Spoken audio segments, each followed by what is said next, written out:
Welcome to the Crack House Chronicles, your favorite true crime podcast. I am Donnie, and with me is a man that says, you never know how strong you are until someone's story runs longer than 5 minutes. It's Dale. And you get a couple of and uhs, and I gotta, try to dance around to get the hell out of here. And some and does, and I got you. Yeah. And you stand there. Oh boy. Yeah. How many side steps can I take before I get enough to escape? Yeah. Let me answer my phone. Hang on just 1 second. It ain't ringing. Yes, it is. I heard it in my head. What's going on, dude? Same old, same old. Same old, same old. Right here, ready to do it again. Recording an episode. That's right, man. Yeah, man, I love it. Knocking them down. I love it. You got any good shout-outs or anybody you want to talk about before we get going? Hey, look at that. We do have a real special, I say special because they're all special, Apple Podcast 5-star. 5-star. Review. And this comes from the real Samantha Davis. That's the real one? That's fancy. Okay. Yeah, this is not the fake one. Okay, this goes. My new favorite! Exclamation, exclamation. So we got two there. Hi, Dale and Donnie. And she said me first. Just so I see that. It could be rigged. I don't know. I found your podcast through a share by someone on Facebook when you covered the latest episode on Ancient Degree and haven't missed an episode since then. Man. How about that? I love it. I'm now working on going back and catching up on all the previous episodes. You can hope you start at the very beginning, well, around 15, and then go up, because if you don't, we progressively get worse. If you listen to it from now back. Anyway. If you go back in time, we get worse. That's, I stole a Donnie quote. Anyway, my family is also very local to the upper Cleveland County area, so these are some 538 folks.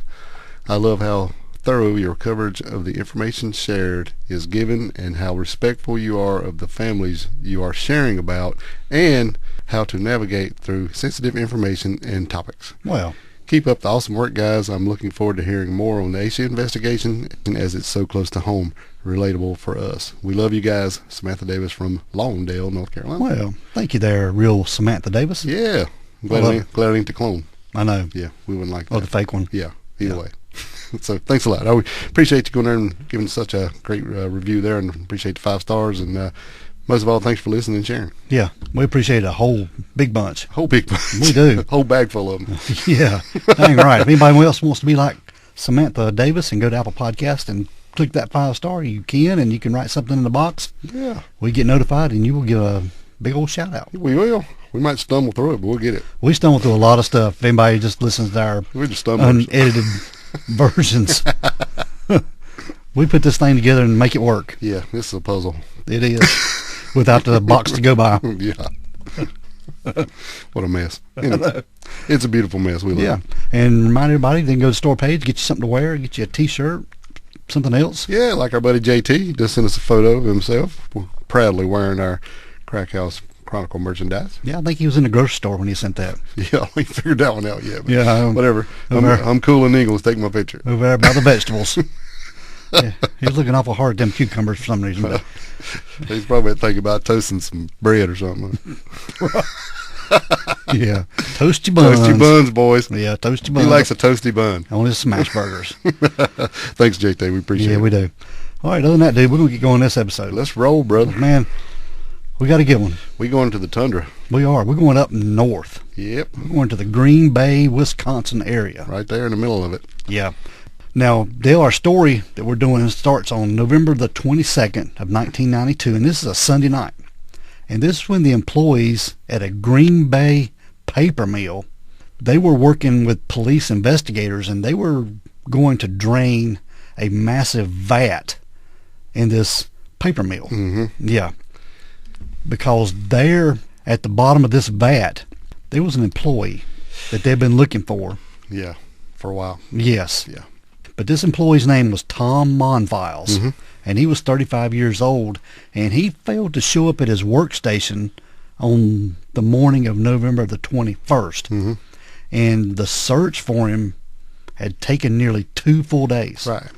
Then there was a supervisor there that ordered mill employees to drain this pulp vat around 8 p.m. on November the 22nd the next day, as it became pretty evident that Tom never left the mill. Yeah, his car was still there. Yeah. In the parking lot, All his clothes was still in his locker, so it was like he just vanished.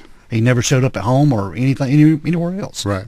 Or any place he usually frequented. So I guess they've looked everywhere but here, so So they just wanted these vats drained, because these vats, They were huge. yeah, they were 2-story tanks, like 20 feet tall tanks. Yeah, 20 feet wide, 20 feet tall. Yeah, and they contained what they said was a mud-like mixture of water, chemicals, and paper pulp. Right. And at the bottom of these vats were large propellers that constantly stirred this mixture up. Yeah, it's kind of like a big giant blender. Yeah, pretty much. Yeah, but Tom Monfils' body was floating in this vat near the bottom, and it was anchored to the bottom of the vat with a jump rope around his neck, and that jump rope was tied to a 49-pound weight. So you say floating, we'll say more like suspended. Pretty much. Because it wasn't at the top. Yeah. Right, gotcha. Because this was a thick mixture. Yeah. It wasn't like water or anything. It was a Mush. Mush, yeah. Yeah. It was like a bunch of toilet paper and some water, kind of all stirred up into tiny pieces. Yeah, that's what they kind of what it looks like. used to make the paper with. Right, exactly. Yeah. But now they did an autopsy on Tom's body, and it was determined that he was murdered. But more than 2 years passed before there were any arrests made on this deal. Yeah, I was pretty shocked by that. Yeah. They didn't have nothing. Because in September of 1995, 6 of Tom's fellow paper mill workers, their names were Keith Kutska, Mike Piakowski, Michael Johnson, Michael Hearn, Dale Batson, and Ray Moore. They were convicted of first-degree intentional homicide as party to the crime after a joint trial and sentenced to life in prison. But getting into this paper mill a little bit, Dale, this paper mill was called the James River Paper Mill. In 1992, it was located at 500 Day Street there in Green Bay, downtown Green Bay actually, Yeah. along the Fox River. It was huge. Yeah, and it was a 121-year-old mill that is now owned by Georgia Pacific. Right. But it's been reported that the mill is in the process of being shut down. But now a drive past this property reveals a pretty vast and mostly empty parking lots.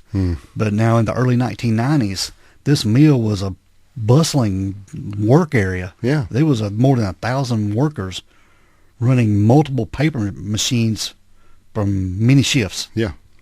And it supported generations of family members. Yeah, because they pay well because it was union. Yeah. Workers at the mill, they were represented by 2 different local branches of the United Paperworks International Union. That would be Local 327 and Local 213. Yeah. So they had 2 different unions in this one place. So, it was a good place to work. And, I'm sure there wasn't a lot of places that pay what they paid, being it was all union. Yeah, and this place I paid, don't know that for sure. it paid very well. This place is about, 10, 15 minutes from Lambeau Field, where the Packers play. Okay. So, yeah, it's right there. Yeah.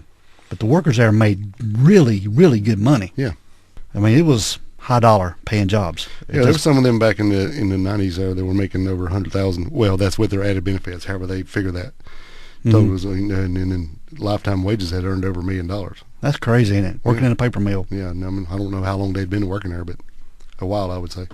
But Tom Monfils, he had worked at the mill since 1983. Right. And before that, he served in the U.S. Coast Guard. And he also had a construction job before that. But just a little bit of background on Tom Monfils. He graduated from East High School and served 4 years in the Coast Guard, like we said. And he was actually named Coast Guardsman of the Year in 1978. Coast Guardsman. Yeah, and That he received a congressional award for that.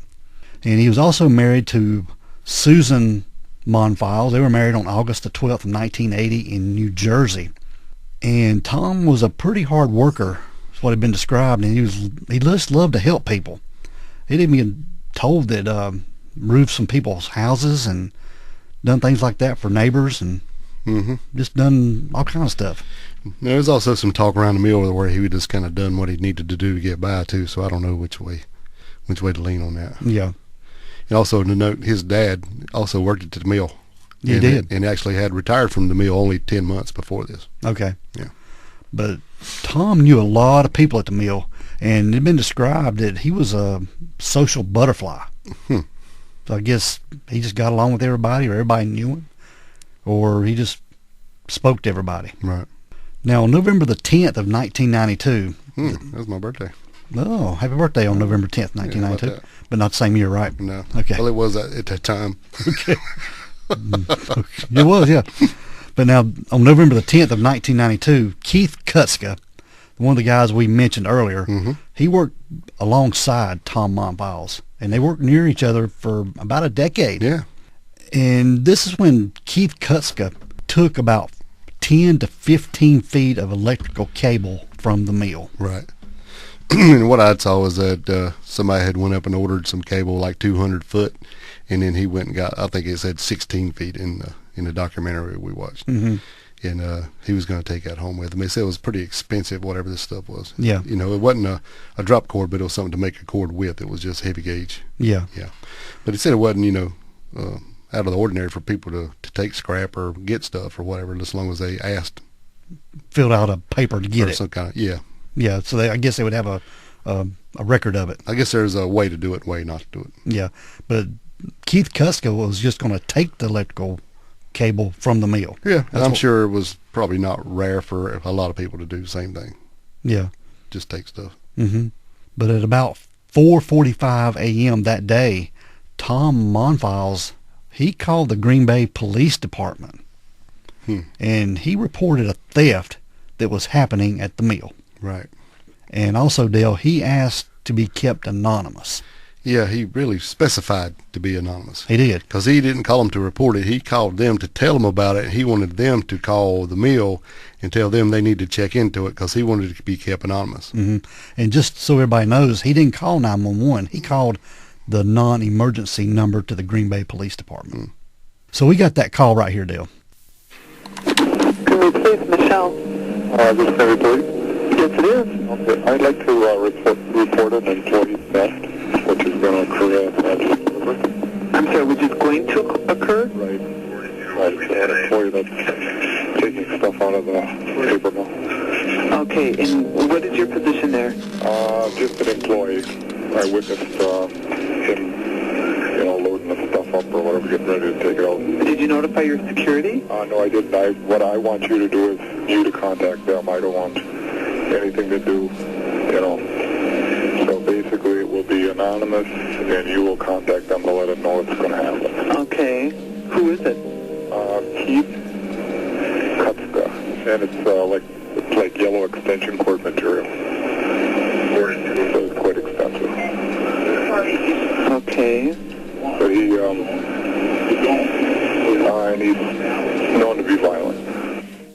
So Tom is wanting to be kept anonymous. I don't blame him. And he's telling them they need to send somebody out to talk to security there at the plant or the mill that somebody's taking some cord from the place. Somebody is thefting. Yes, they were.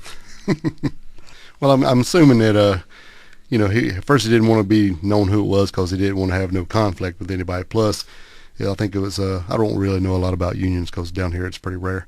But it was said that if you were to say something about another union member and made up something trying to get them fired, you would be fired yourself. Yeah. So maybe he didn't want to accuse this guy of stealing and then it come back on him. That's right. Because Tom was trying to get Keith Kutzka in trouble. Yeah.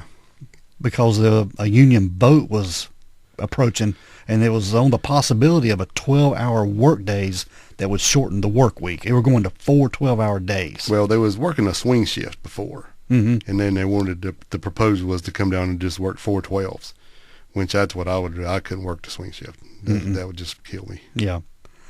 But this Keith Kutzka, a union representative, was expected to oppose this change. Yeah, he didn't like it. He'd been there a long time and kind of set in his ways and probably had everything like he wanted it, and he didn't want to change. That's right. I get that. So the police department operator called the paper mill security guards to let them know about this potential theft. Right. Because no officers were dispatched to the mill, the operator didn't make a written report of the call. And the call was, however, recorded because of the policy of the police department. Correct. Yeah. Now, at the end of Keith Kutzka's shift, security at the James River Mill stopped him on his way out the door. They asked him to search his bag. Yeah. And Keith refused. Well, he told him he was in a hurry, and they said, "No, we got to check your bags." He goes, "No, I got to go. You're not going to." And he kind of just blew past them. He Yeah. didn't even give them the chance to do nothing else and went home. And then when he came back the next day, he had a disciplinary meeting. Yeah, he was suspended from work for 5 days without pay. Ooh. Yeah, a week without pay. A week. Yeah. So Tom Monfils, he called the police again 2 days later on November the 12th. And he spoke with Detective Denise Cervais. Mm-hmm. And he told her that he was fear of what might happen to him if Keith Kutzka found out that he was the one who made that call. Yeah. And Tom also told the detective that Kutzka was crazy and a biker type. Right. And the detective, Whatever that means. yeah, and the detective assured Tom that there was no way in hell, that was their words, no way in Quotes, hell, yeah. that this recording of this call would be released according to court records. Right. Yeah, that was their policy. They don't give out anonymous calls, and they shouldn't. No, definitely not. So this officer surveys, they didn't make no written report of this call until after Tom's body was found in that vat. Mm. Yeah. Now, he called several times, too, right? He did. Because he was worried. Yeah. He didn't want this to get out to Keith Kutzka that he was the one that turned him in. Yeah, because Kutzka kept saying he was going to find out who done this. Once he found out that that somebody had called the police and it was reported from inside the plant, he was damned and determined to find out. He was going to find out. Yeah. Now, Dale, during Keith Kutzka's time off from work, he was suspended for them 5 days. Mm-hmm. During that time, he spoke to Marilyn Charles, the president of the United Paper Workers Local 327, and this is the union representing Tom Monfils. Correct. And Keith Kutzka and other workers in the paper machine department. And they were to discuss how Keith could identify the informant and potentially file union charges against him. Right. That's what he was wanting to do. Yeah. And I get it. He's pissed off because somebody's told on him. Now he's trying to figure out how to get back or at least find out who's done it. Retaliate in some way. Yeah. Yeah. So when Keith returned to work on November the 17th after his unpaid suspension, that day he called the police department and asked who reported him to the James River Security.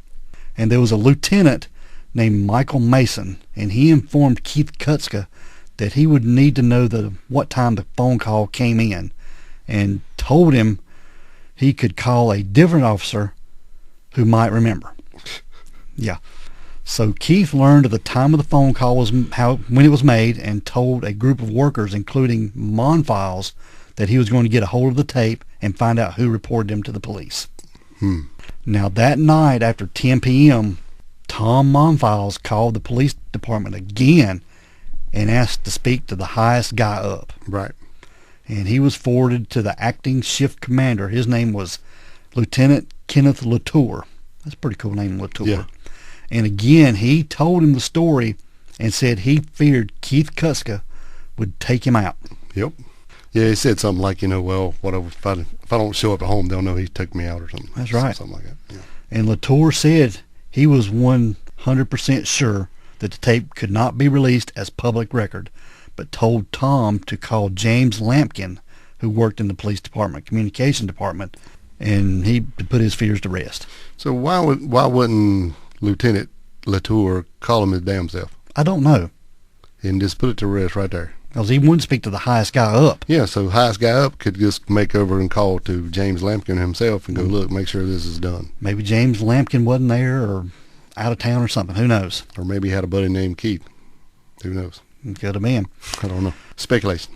Yeah. Now, Tom Monfils also responded saying, I have not got much sleep in the last couple of days. Right. He was worried about this, man. He was worried a lot. Yeah. Yeah, he was terrified, I think.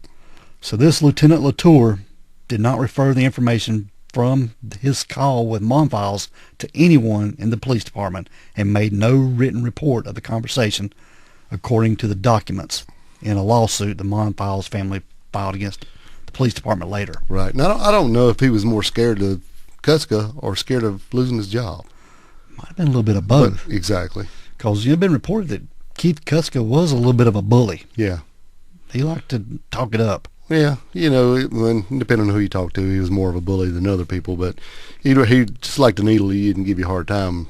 But, then again, that same person could be a lot worse than you think. Mm-hmm. So we don't know. That's right. So on November the 18th, the day after he talked to Latour, Tom Monfils made a call to this Lampkin, Okay. who told him the tape would not be released because it would have to cross Lampkin's desk first. And Lampkin did not make a written record of this call until a week after Tom's death, after he was found in the vat. So, oops, I better write this down. And we had a call a week ago. Yeah. What the hell? So on November the 19th, Keith Kuska called Mason, who located the recording and listened to it. Now, Mason found no written report about Tom Monfils' calls about him not wanting this tape released. And because no one had at that point written anything down, it was still uncertain whether he could release the tape to Keith Kuska. So why would they release it anyway? Can I go down there and just get a call from somebody? I don't know. I think that stuff has to go through a court order to have. Apparently not here. Evidently not in Green Bay. Not in 1992. So now, from this recording, Mason did not hear any promise that the caller would be kept anonymous. Now, I guess he didn't listen to the damn recording either, or he would know it wanted to be anonymous. Yeah. That's why I'm calling you and not telling the authorities here at work. Yeah. Let you guys come and handle it. Yeah. All he had to do is go back and listen to the original tape. He would know right then that it was understood that it would be anonymous. Yeah, but it wasn't specific. True. Yeah. And nobody made note. So this Officer Mason called Keith Kuska that afternoon and said he could have a copy of the call if he brought $5 and a blank cassette tape. That's all it takes. Yep. And at the mill, Keith Kuska told the workers he would be picking up the tape. Yeah, I think this was on a Friday night. Mm-hmm. He was going to get it. And this seemed to further frighten Tom Monfils. What do you think? Yeah. So around 10 a.m. on November the 20th, Tom Monfils again called Lampkin, who told him the tape would not be released. And Lampkin transferred the call to Deputy Chief of Detectives. His name was James Taylor, not the singer, who also spoke to Tom Monfils and assured him the tape would not be released. So he's got at least 5 people telling him the tape would not be released. Yeah, and Kutzka going, I'm going to pick it up tonight. Yeah. But Taylor took no action to ensure the tape didn't get released. And according to court documents, the tape was in fact sitting on a desk in the records office about 30 feet from Taylor, awaiting release. So all he had to do is get his ass up and go over and get it. Yeah, and it was awaiting release at the time. He assured Tom that Kuska couldn't get a hold of the recording. Yeah, at the same time. How stupid is that? Yeah. It's one of them, dude. Now, Tom Monfils also called the Brown County District Attorney's Office and spoke to Assistant District Attorney Pat Hitt, who believed there were grounds to refuse release of this tape under Wisconsin open records law. And Hitt called Taylor to tell him not to release the tape. So, now this Taylor checked the computer system only for reports of Tom Monfils' November 10th call. And finding no report, he just let the tape go. Yeah. The investigators would say later on that we're going to get into, but they would say that this mistake by the police department cost Tom Monfils his life. It's possible. Yeah. So that evening after work, Keith Kutzka. He got the tape that nobody said he could get. That's right. Yeah. And he called Mike Piaskowski. Which he goes by Pie, so you can just call him Mike Yeah, Pie. Mike You don't have to Pie. guard just Yeah. Pie. And he played him over the phone, played the tape over the phone. Yeah, who do you think his is? Yeah.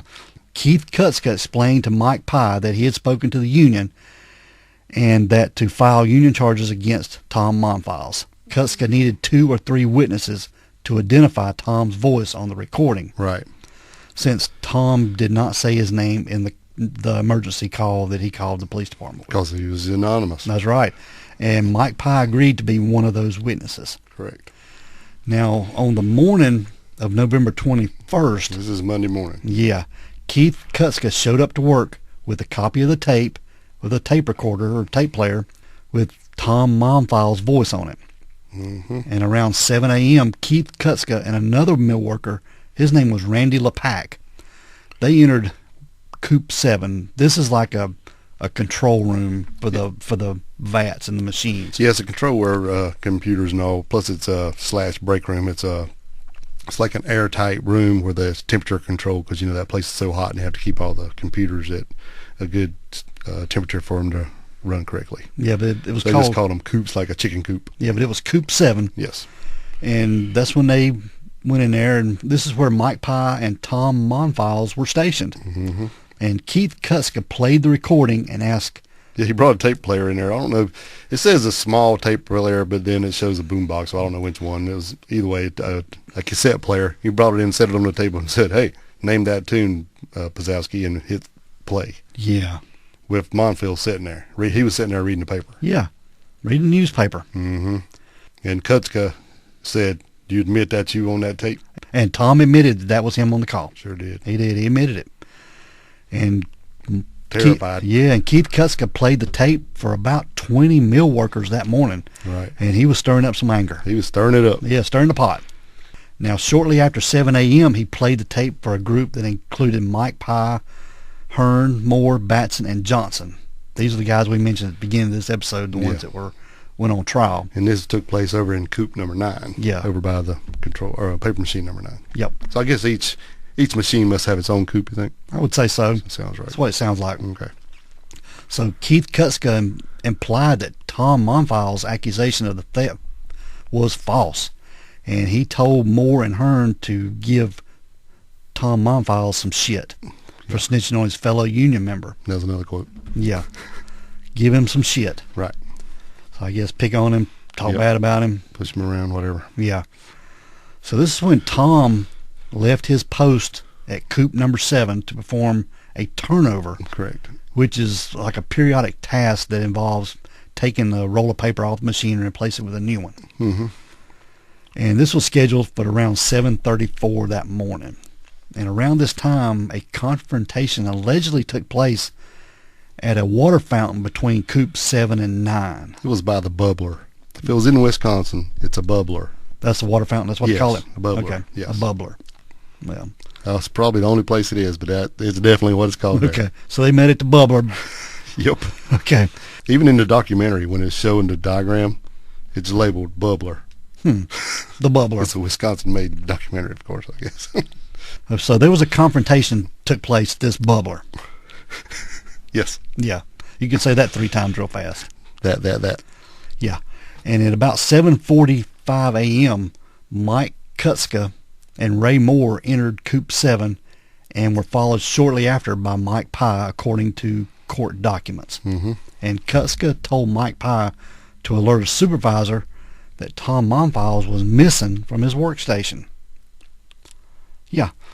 So Mike Pye told a supervisor and said, quote, there was some shit going down. And what he explained to this was, he's like, well, because he seen him out there, went out there to do the turnover or whatever, and then he was not by his machine. So he's like, well, 2 can play at this get you in trouble game, so I'm going to call and report him not at his machine because this will get him in trouble. So that's why he said he had told the supervisor that there was some shit going down. That way the supervisor would hurry and get there before Monfils showed back up to his station, so he could catch him away and get him in trouble. Yeah, that's what he's wanting to do. Right. But he didn't show up, and then so they just started looking for him. That's right. So a search for Tom Monfils ensued. Mm-hmm. And sometime after 8 p.m. on November the 22nd, this was 36 hours later, like we talked about at the beginning of this episode, this is when the workers found Tom's body at the bottom of this pulp vac. Yeah, they had looked everywhere. I mean, they had called his family, told him he wasn't at work, and his wife had come and forced her way in because she knew her way around and looked and couldn't find him nowhere, and they'd searched everywhere. And Yeah, she found his car in the parking lot, his car was in the parking lot. his clothes in the locker, Everything was in his locker. all but his keys. Yes. He didn't have his... And what she said, she checked, she said she went, and I think she checked like the hospitals, and she checked several other places, including a mental health facility. Yeah, she did.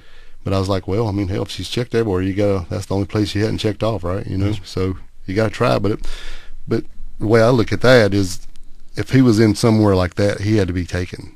He didn't drive himself there because the car was there. He didn't walk there, of course. Yeah. So somewhere like that would be, they'd have to come and pick him up and take him, or somebody had to. Especially if it had been a mental hospital. Right, that's what I'm saying. Or a mental facility. Yeah, so it's kind of odd. Or really anywhere he would have had to get a ride unless he just true, walked. off property, yeah. Yep.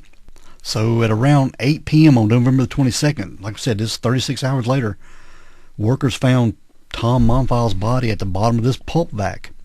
And the jump rope tied around his neck was attached to 2 PVC pipes. for handles. Yeah. Constructed by Monfils for exercise breaks during his workday. That's what he exercised with. Yeah, I think he had like PVC pipes, and then they were wrapped with duct tape. Yeah. On the rope, his handles. Yeah. And his body, just being in that short period of time, was partially decomposed as a result of all the chemicals and the propeller in the vat. Right. Yeah, and police initially considered both suicide and foul play as possible causes of Tom's death. Mm-hmm. But it wasn't until December the 9th that police announced at a news conference that Tom had been murdered and a homicide investigation was underway. Hmm. And an autopsy found that Tom had injuries that occurred before he went into the vat, and that he'd been beaten to a point of unconsciousness, then thrown into the pulp pit, and his cause of death was ruled to be suffocation after ingesting paper pulp and strangulation from the rope around his neck. Now, this investigation started pretty quick, but no arrest was made for 2.5 years, like we talked about, too. Yeah, because they couldn't find nothing. Yeah. This is a crazy case, man. Because I was leaning hard one way, and now I'm leaning. I don't know what I think right now, but let's just keep going. All right. But Tom's death, he left behind his wife, an 11-year-old daughter, Teresa, and a 9-year-old son, Josh. So 2 kids. Yeah, and a wife, yeah. And the investigation into Tom's murder was pretty difficult. Police could find no blood stains, a murder weapon, or any evidence that a struggle had taken place the day that Tom died. Right, just like he disappeared. They went around everywhere looking for blood. Couldn't find anything. No. Instead, they had to rely heavily on interviews with people who were at the mill that day. Correct. And investigators followed mill workers closely, monitoring their movements and conducting interviews. And even police parked outside their homes dug through their trash and recorded phone conversations. So they're trying now. They are. They didn't try it at first. Now, in December of 1992, Keith Kutska, Mike Pye, and Randy LePack, they were suspended from work without pay for about 3 months for their unauthorized meeting with Tom Monfils the morning he went missing. So this is probably the incident around the bubbler. I would say, yeah. And this is according to the Press Gazette. This is a newspaper. It was reporting from a June 1995 issue. Now, the James River Mill Company, they fired Keith Kutska in March of 1993 while the other 2 men returned to work.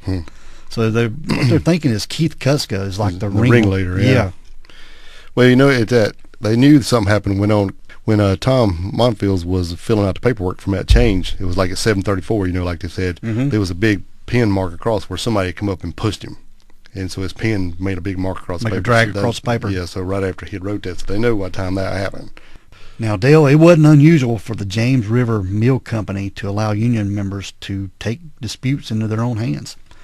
Managers for the company said during an April 93 hearing to determine if Kutska, Mike Pye, and Randy LePack were entitled to unemployment benefits for their time off from work. And there was a judge ruled that they weren't. They were not. And in June of 1993, the Press Gazette published an executive assistant to the union's international president in Nashville, Tennessee, and said that the union encouraged its workers to report its problems to union leaders rather than to company management. So I guess the union was doing all the negotiating to the management for the workers. For the employee, yeah. Basically acting like they're a lawyer or something, Yeah. We talk to them, you talk to them, we're not talking to each other. Yeah. But the James River Mill Company also said human resources manager released a statement that summer saying, not only do we have policies forbidding harassment or intimidation, we have been proactive over the years in helping our employees both understand and develop higher levels of awareness to such unacceptable behavior. And there was a letter that was written firing Kutska from the James River Corporation, and this was Corporation Vice President Charles Warren. He wrote, organizing and engaging in such intimidating, vindictive, and unauthorizing confrontation with fellow employees at work is intolerable and cannot be condoned. Bam. Yeah, so he ain't putting up with it. No. But as the investigation continued to unfold, members of the union at the mill expressed frustration that police and news media were making them look bad. What do you think? Yeah, in August of 1993, the regional offices of the United Paper Workers International Union, they issued a news release stating that the Green Bay Police Department and local media sensationalized the misconception that union brothers standing together have hindered this investigation. Wow. And part of their concern came from reports that from Detective Randy Winkler that Charles, the president of the United Paperworkers Local 327, lied to the police about Kutska's theft of that electrical cord. Yeah. And in January of 1994, Winkler, who had been one of multiple investigators throughout this process, stepped in as the lead investigator on the case, which had up to that point had few developments. Yeah, I think they were wanting somebody to take charge and take this thing, and then he said that he was like the dumbest one to do it. He said he stood up and do it, and everybody else kind of took a breath because he was going to be the one to head this up. Yeah, Randy Winkler took it over. But Keith Kutska from the beginning was the main suspect, giving Tom Monfils fearful phone calls about him. Yeah. But a group of men all had alibis for Mike Kutska. They had been with him that morning when he played the tape. And Sergeant Randy Winkler said he conducted more than 500 interviews. And he and other investigators came to the conclusion that the 6 men must have worked together to kill Tom Monfils and hide all this evidence. And some of the biggest pieces of evidence for this theory hinged on testimonies from 2 mill workers. Their names were David Weiner and Brian Kellner. Although each of those men became subjected to scrutiny about their credibility. Right.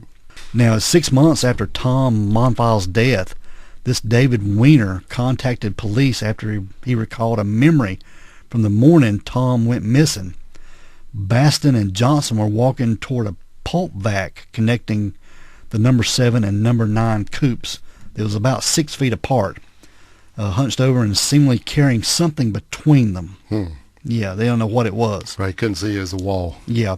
Now, David Weiner said he remembered this repressed memory while he was at a wedding reception in May of 1993 after hearing someone at the reception mention the name Rodale, which I don't know what that... No, and it just blows my mind. How would this be repressed? How could this be something he didn't remember? I know. But David Weiner was about 12 people who testified in a secret John Doe hearing that March of that year, and at the time said nothing about seeing Batson and Johnson with this something between them. Came to me in a dream. I know. Then on November 28th of 1993, David Weiner shot and killed his youngest brother after an argument, and he was charged of convicted of second-degree reckless homicide. You think? No, yeah. A lot of stuff going on up in there in Green Bay. What the hell? The other major piece of the puzzle for the prosecution's theory was testimony from Kellner, a good friend of Mike Kutska, who also worked at the mill. Right. And after hours of long interrogation by Randy Winkler in November of 1994, Kellner signed a statement saying that one night that summer, while he was out drinking with Keith Kutska at the Fox Den Bar, this is in the town of Morgan in Oconto County, Keith Kutska drunkenly performed a reenactment of Tom Monfils' beating, using the bar owners and other attendants as actors. Yeah, and Kellner claimed that he had consumed around 12 beers while Kutska had drank close to 40. 40? Golly, that's a lot of beer, man. That's a lot of beer. Yeah. This statement also mentioned that another time Keith Kutska accidentally dropped a tool on Kellner's head while they were working and made a joke about Kellner having a Monfils lump. Wow. And that was before the autopsy revealed that Tom had a wound on his head. But as of 1995, trial got near, Kellner told Keith Kutska's attorney that the police statement he had signed was not entirely correct. He said Kutska had only tossed out theories about what might have happened to Tom Monfils during the bar reenactment and the tool incident. And Kellner also told the prosecution he was not comfortable with the entire police statement. Right. Yeah, and actually I think he made him go back and change some of it, but he wouldn't change it all. Yeah, and his statement at the time was true to the best of his knowledge. This is what Randy Winkler told the Press Gazette in an interview sometime that month. Of course he's what he's going to say. Oh, yeah. Now, on April the 12th of 1995, police arrest Keith Kutska, Mike Pye, Johnson, Hearn, Batson, and Moore, as well as Randy LePack and Charles at the paper mill. LePac and Charles did not face any criminal charges. And Dale, there was a joint trial of what they call the Monfils Six that began on September the 27th. So they're going to try them all 6 at one time. All at one time. Same case, yeah. They all had different attorneys, but trying them all at one time. Right. How stupid is that? If there's any criminal defense attorneys listening to this, holler at us. I want to get your input on this and find out how is this even possible. How could you even get a fair trial? Right. Yeah, I'd like to know. Now, the leading prosecution was Brown County's District Attorney John Zakowski, with the Assistant District Attorney Larry Lassay. And the 6 defendants, the Monfils 6, were represented by 1 or 2 defense attorneys, like we talked about. Each. Yeah. They had brought in a different judge from another county to preside over the case. His name was James Bay Oregon or something like that. They got some weird names. There's some nice names up there. Oh, they are. Yeah.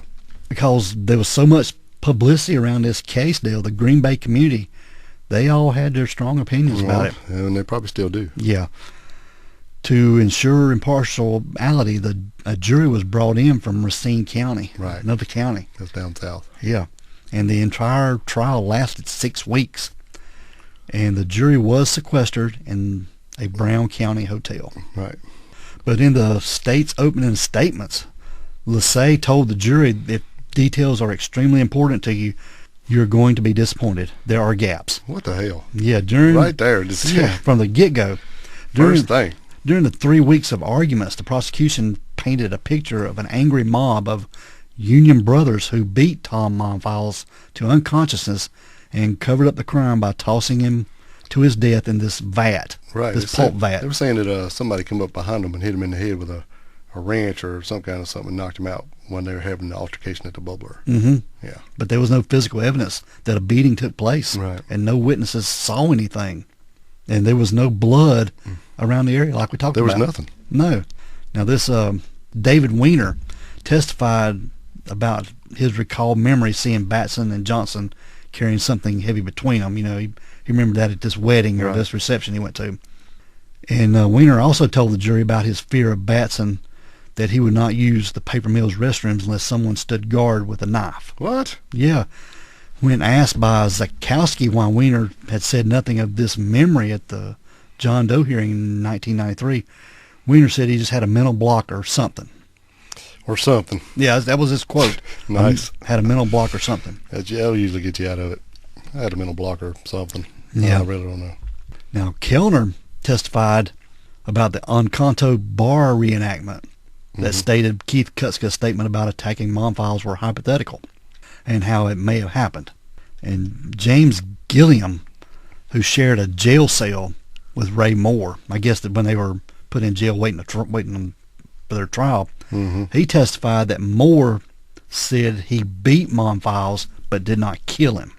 And Gilliam said Moore told him that during the confrontation, Keith Kutzka popped Monfils in the face and Moore stood over Tom like everybody else and punched at him.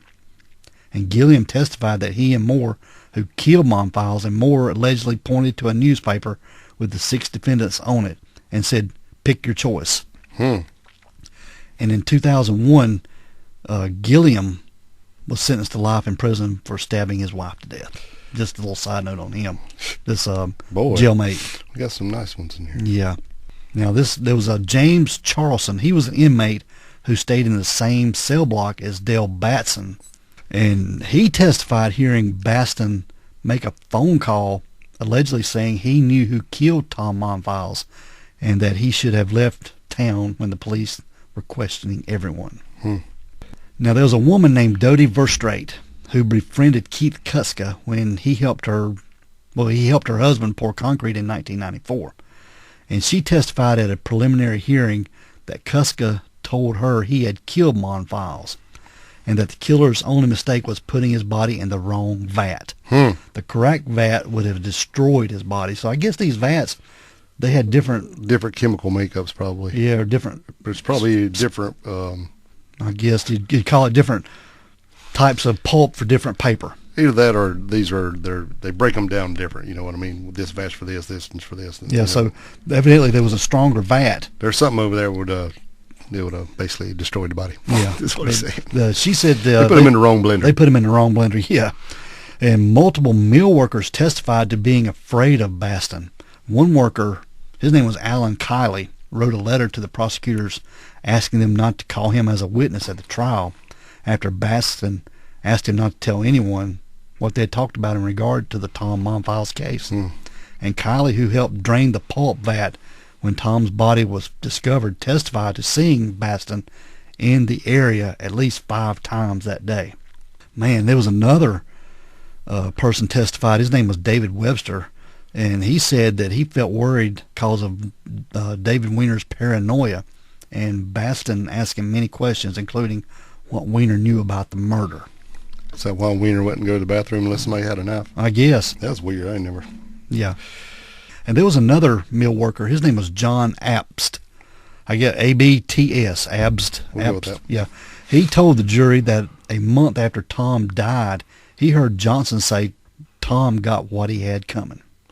So a lot of these union people they sticking together. And Yeah, they're brothers, what they call them. They're mad. I guess when you become a union, you're part of a brotherhood or a sisterhood or something. And when it came time for the defense arguments, each of the 6 men lawyers argued their clients were innocent and that someone else must have murdered Tom, according to the Press-Gazette trial coverage at the time. Wow. Keith Kuska, he argued that he had thought playing the tape for the other co-workers would lead them to ostracize Tom, but not to cause any physical harm. He just denied any harming of Tom or knowing who did. He just wanted it to, I guess make him feel uncomfortable or let everybody know he's the one that done it. I don't believe that shit for a minute. He knew what he was doing. He was stirring it up. Yeah. That's why he's trying to play it for everybody. Now, one of the 6, Hearn, he admitted to confronting Tom about the tapes, but only verbally.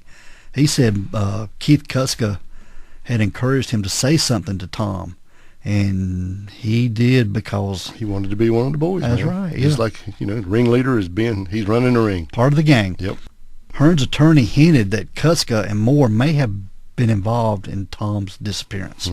Now, Mike Pye claimed he reported Tom missing from his workstation shortly before 8 a.m. that day. Right. He disappeared, not because he believed something had happened to Tom, but because he wanted Tom to get in trouble with management. Yeah, so if we go back to that, from the time he wrote on the paper 734 to the time it was only like 15 minutes did all this had to happen.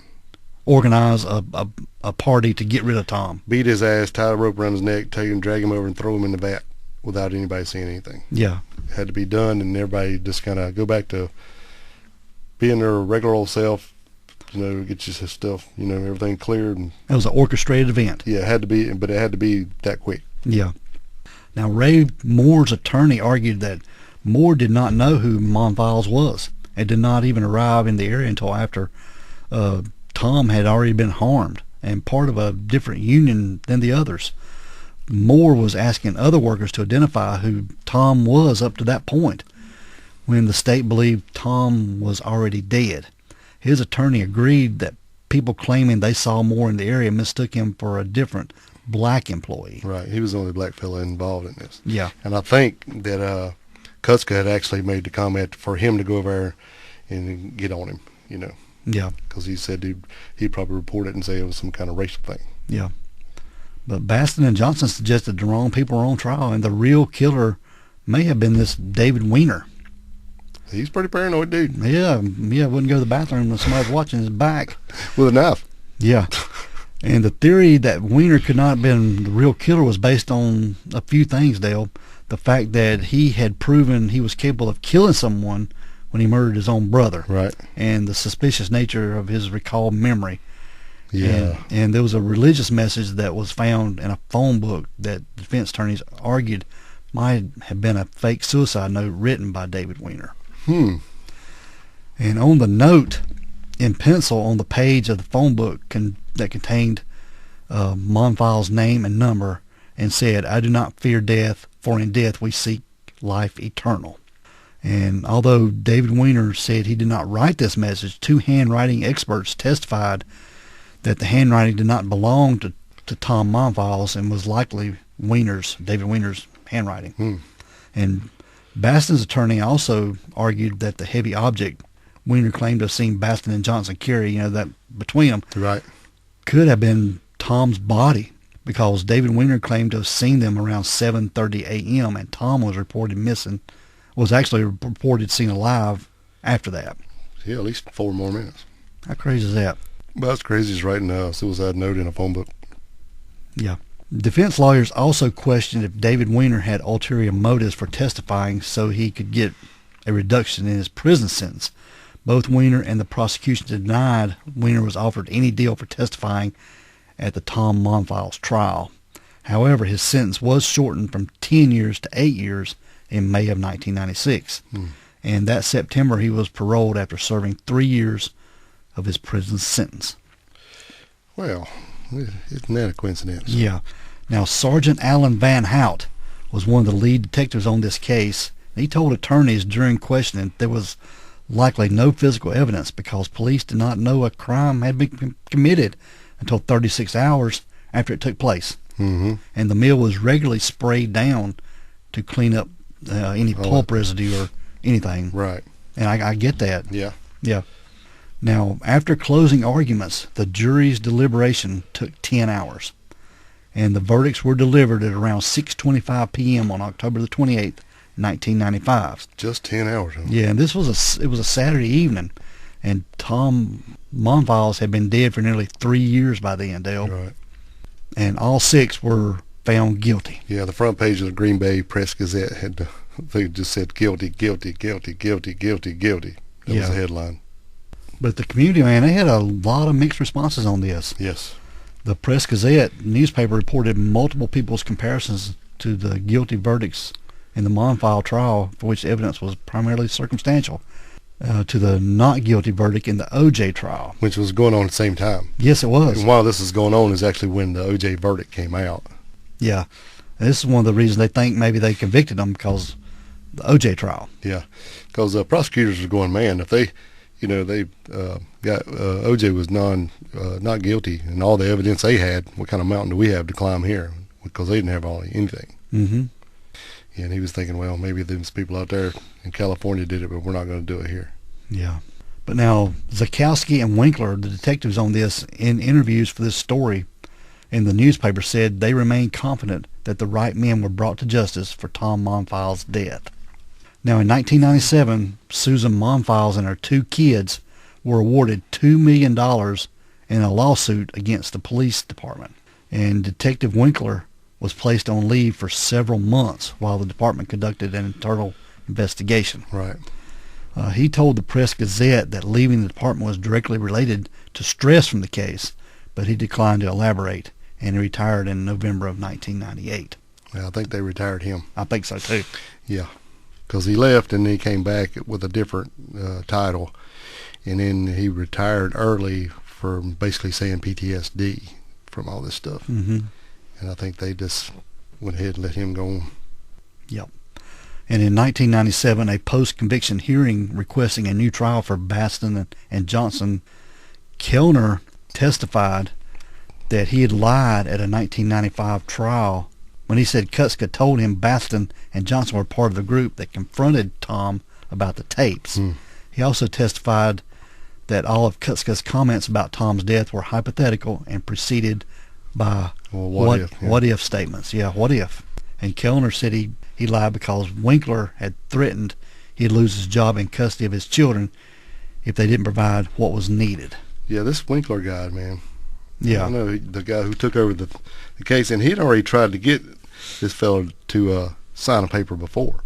That's right. He had already been to his house one time telling him that he had forgot to sign his paper. He's like, no, I didn't forget to sign it. He goes, yeah, you did. Here it is. Just sign it. I got to go. I just dropped by quick to get you to sign it. And he goes, no, I already signed it. So look.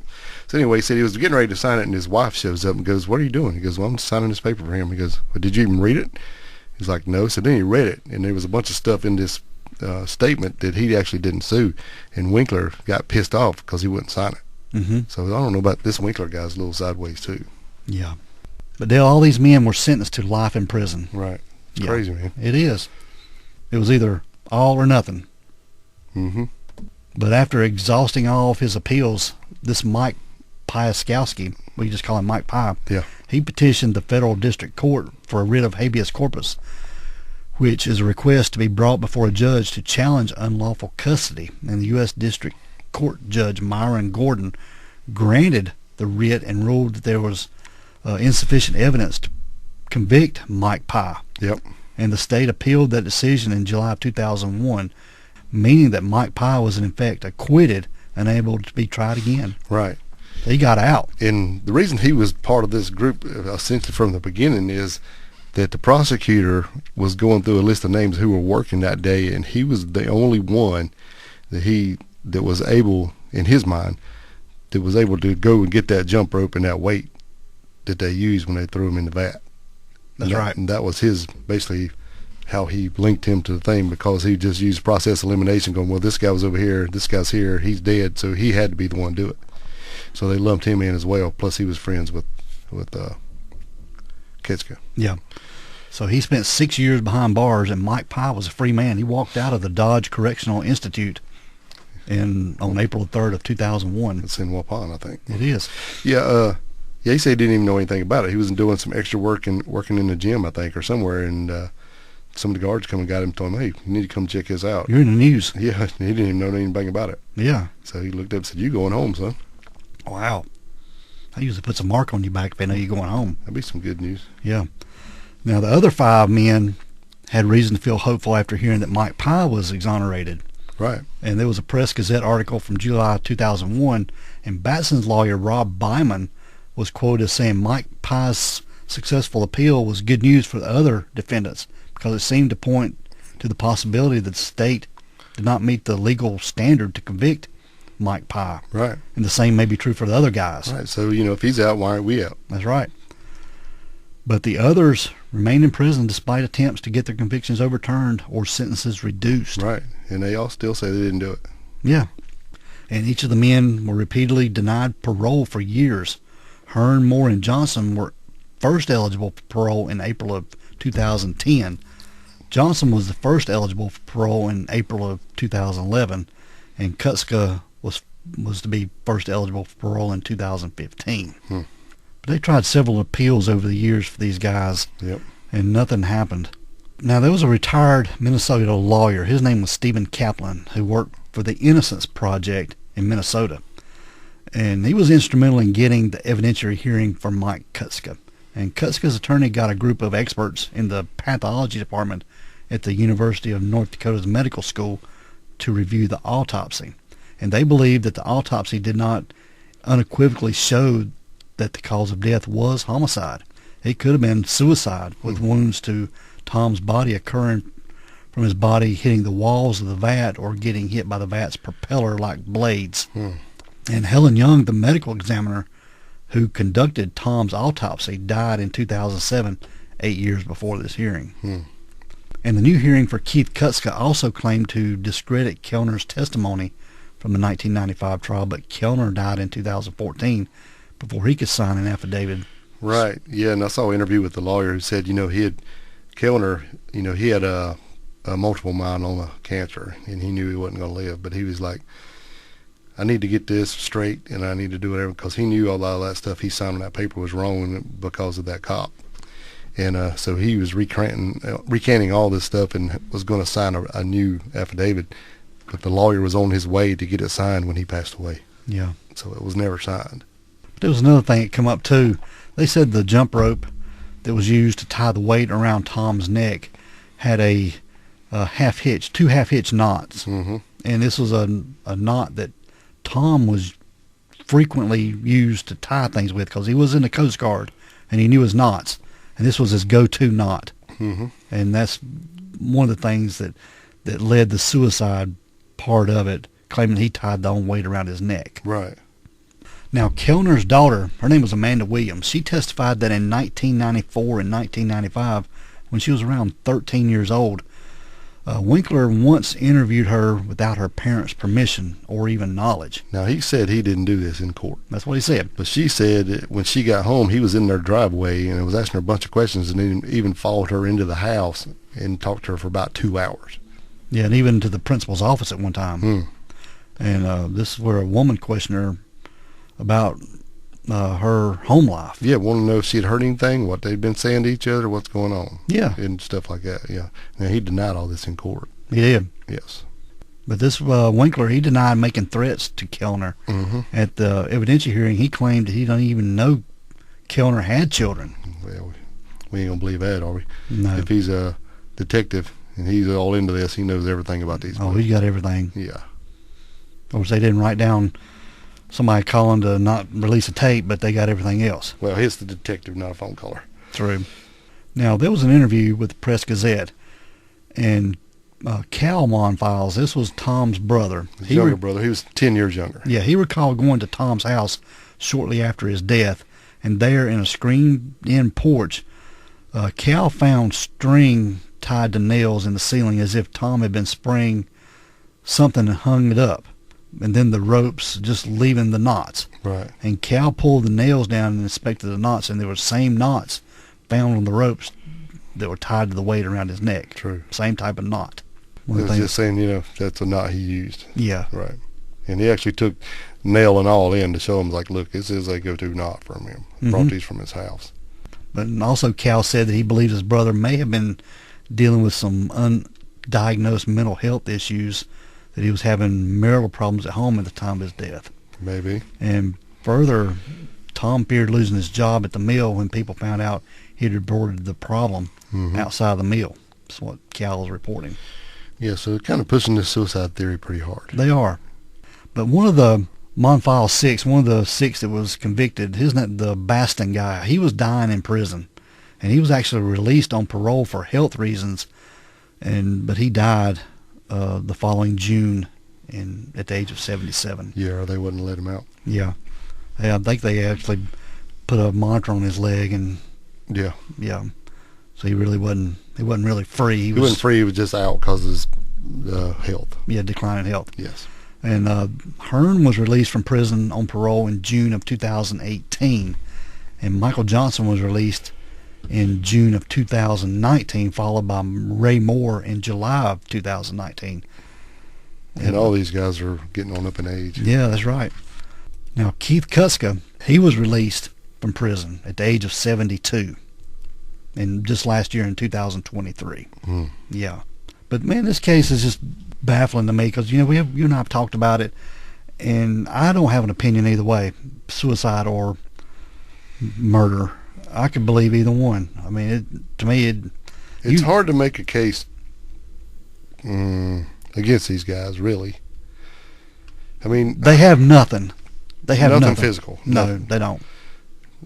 I don't know. Just like I told you, if you had asked me yesterday, they killed him dead in hell.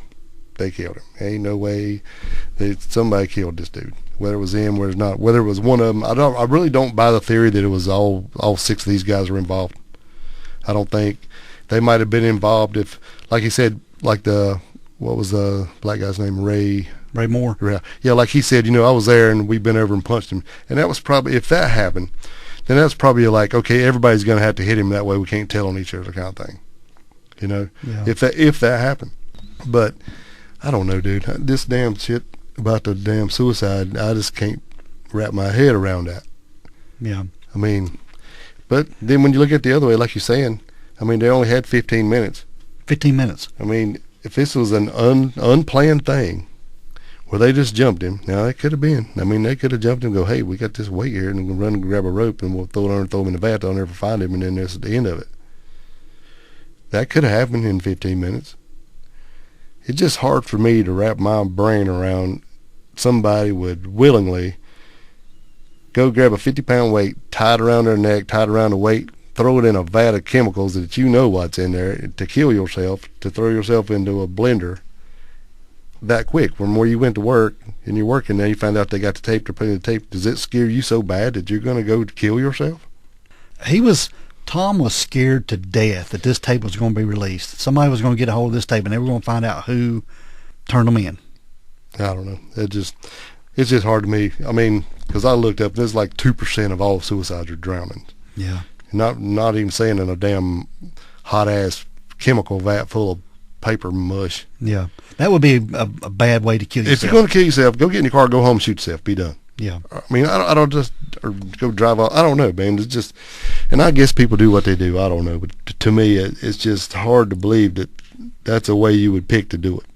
And I can also see that Keith Kutzka being so pissed off about being turned in for stealing that electrical cord that he took it out on Tom and took revenge on him and had him killed. Oh yeah, I can see that. I can see he was a ringleader. He could have got it done. Oh yeah. I mean, even if it wasn't all of them that threw him in, it could have been whoever punched him or digging in, and then whatever couple of them chunked him. I don't know. But we don't know what happened. But to me, I don't think all 6 of these dudes deserved life in prison. No, because they couldn't don't really prove nothing. But then again, it's just so hard for me to believe that he killed himself this way. I agree. So that is just a shitty way to die. And we've listened to a lot. We've done the stuff. I watched that documentary twice, and it's almost 2 hours long. I've watched it twice, all the way through, because I'm like, and even like even his brother is now more thinking that these guys were railroaded. That a lot of this didn't happen, and he kind of saying, I guess he had to kill himself because he don't really believe these dudes done it.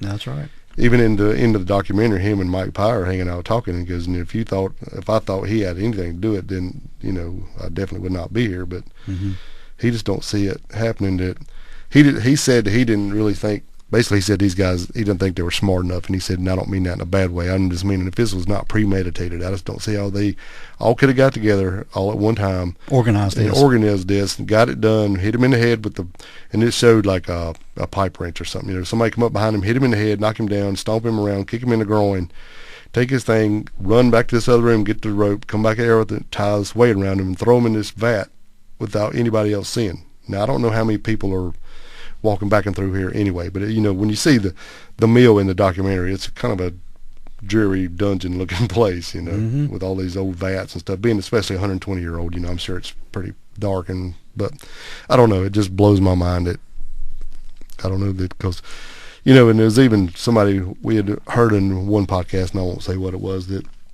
both his legs had been cut off below his knee. And they were thinking, well, do you think they could have cut him off and then cleaned all that up? Because they were saying they thought it was done before he's thrown in the vat. And I'm like, well, that can't be true. Because that would be a hell of a mess to clean up. Plus, and they were saying, well, they didn't do it. It was suicide. Well, he didn't cut his own legs off and then jump in the damn vat. Yeah. Because he was still alive when he went in, partially because he had it in his lungs. Well, just describe these vats a little bit. They were 20 feet tall, 2 stories tall, but they had a 4-foot wall around them, so you couldn't just fall down in it. You had to climb over a wall to get down in it. Exactly. Yeah, it wasn't like level with the floor. Yeah. Right. Yeah, they had a guard wall around them. They did. Tile wall built up. If anybody wants to know this documentary that we keep referring to, it's called Beyond Human Nature. Yes. And it's available on lots of streaming services. You can check it out. Right. And it's worth watching. It is. And you'll still be confused and mad when you get through like we are. Yeah. Because when we first started this, I'm going, these dudes killed him. Ain't no way around it. It's just, and there ain't no way he killed himself. And then I watched the documentary the first time, and I'm like, yeah, I'm still there. And then I watched it again. Actually, I got up this morning early and watched it again. And I'm like, hell, I don't know. Maybe they didn't do it. I could be convinced either way. Yeah. I can, and I don't have an opinion on it. I mean, I lean toward more him being murdered because of the suicide aspect. Yeah, him just that way of killing yourself. Right. Yeah, and Keith Kutzka being so bullish and so bringing that tape and getting people stirred up and riled up. Right. Well, you know what it comes down to? It comes right down to the damn police department screwing this up. Yes.